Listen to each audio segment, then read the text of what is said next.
Let's talk about Wild Blue Yonder, the second part of Doctor Who's 60th anniversary specials. There's going to be spoilers ahead as I share my feelings on this episode. Please share your honest review below, and while there, check the links to the Horror Exchange for more content and merchandise. So after a very divisive first installment with the Starbeast, and a spillage of coffee kicking the Doctor and Donna to an unknown place, Wild Blue Yonder was an enigma walking into it. Little was known about this episode beforehand, not much promoted or discussed, the trailers mostly being made up of footage from the Starbeast and the Giggle, so I was definitely more excited to see this middle special than the opening and closing, unaware of what mysteries may be tucked away inside. Mystery is the key word for this episode, because from the moment the Doctor and Donna land on an unknown ship in an unknown place for an unknown reason, Wild Blue Yonder has the power to grip the viewer, and as it unfolds, there's a hell of a lot to keep you in that grasp. Though there were some rumours that we may see some past Doctors in evil forms here, and I do think the episode set itself up to have a bunch of crazy cameos. I am really not bothered by the lack of those ideas because the story it tells is strong of its own merit. I did get a little concerned at the beginning with the silly pre-title sequence. Russell does enjoy his silliness from time to time, but the rest of this episode just had so much mavity to it. Sorry, gravity. That was great, by the way. What a lovely, quirky, timey-wimey concept. A conversation causing an ever so slight change in a word. Nothing too grandiose or universe impacting, but enough to make both the Doctor and Donna use the word mavity in normal conversation, having interfered with time. And I think the entire episode follows suit in that it experiments with these joyous pulp sci-fi concepts and just has fun with them. The core concept here, so summarising the context that's built throughout the episode, the Doctor and Donna land on a ship at the end of the universe. There's two hostile shape-shifting beings on board who want to go on a frenzy throughout the universe, and the captain of the ship put it into a very slow countdown to explode. As the slower time progresses, the slower the creatures learn. Of course, it took about 45 minutes for that context to be fully delivered, but that is a really cool idea, and the gradual step-by-step progression of those questions being answered was just a delight. Doctor Who hasn't hooked me like this with a mystery for a long while, and the places this thing goes to are nothing short of intriguing. When the penny drops of the Doctor and Donna both being cloned, I bloody adored the subtlety. There wasn't a huge revelation with a bombastic Murray Gold score behind it. These moments were supremely understated. That's a word I think carries on throughout. The ideas involved are simple ones, but it's often the simple ones that are the most captivating. Why is the Ark in Space such a beloved classic story? The Doctor and co wind up on a seemingly abandoned space station with no idea why, and have to figure out what's going on. It just hooks you. Wild Blue Yonder has a similar flavour. It was a throwback episode with few moving parts and a tiny cast, all the focus being placed on the characters and the scenario. And if you caught my Starbeast review, you'll probably have guessed that the absence of the Sonic in this episode,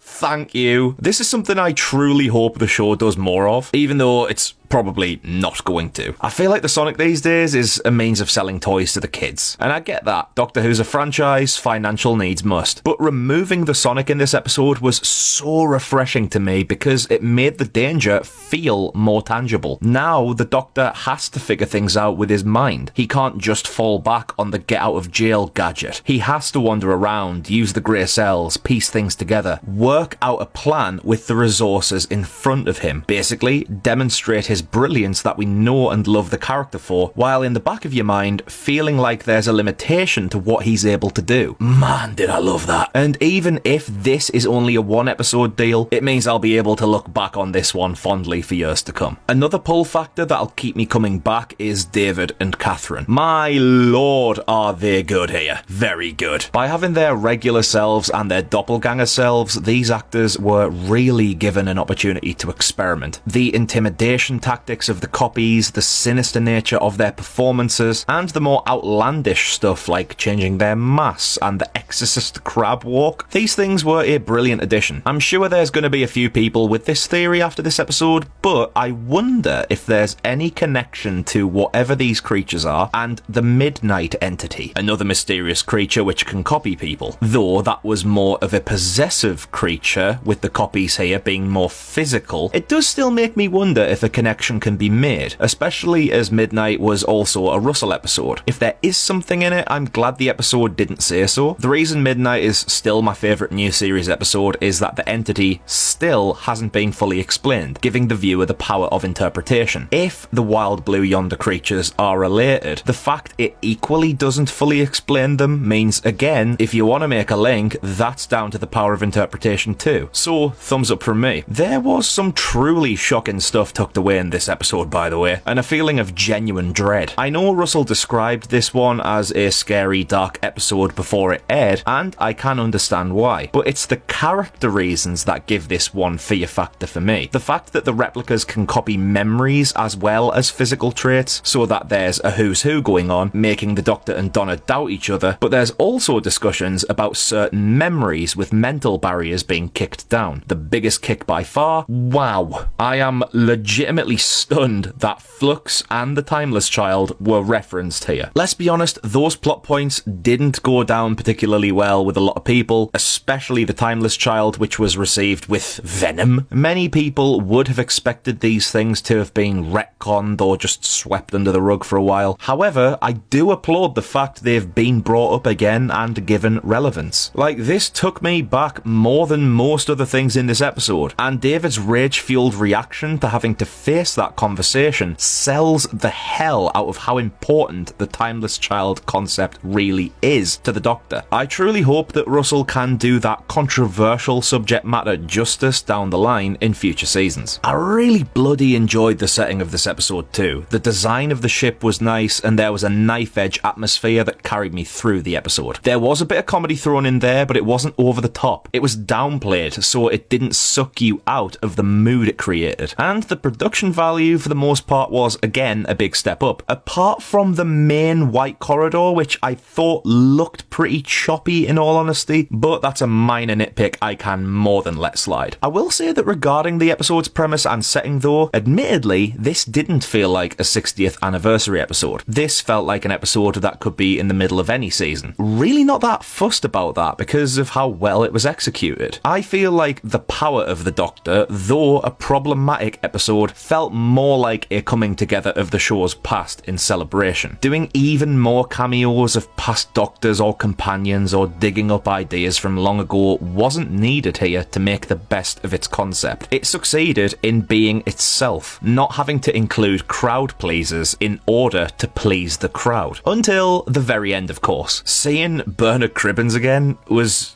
just beautiful, and I did actually tear up here. As sad as his passing is, of course, I am delighted that at the very least we got to see him interact with the Doctor once more, especially a Doctor with a face he recognises. This moment was truly magical and ended the episode on a high note, especially with the craziness of everything going on with the end of the world leading into the giggle next week. Overall then, Wild Blue Yonder was my favourite episode of Doctor Who since The Doctor Falls. Possibly with the exception of Village of the Angels on its day. This one just took a neat sci-fi mystery idea and ran with it. It allowed David and Catherine to flourish with no distractions and induced some wonderfully creepy moments. The rewatch value based on the performances alone is there, and even though the mystery is solved and I know where everything heads, I don't think rewatching will impact my enjoyment of it because of how expertly crafted the tone was. This was a cracker. More of this kind of stuff in Shooty's era, please. But that's just my honest review. What's yours? Let me know in the comments below. I've been Connor from Unleash the Ghouls, and Allons-y.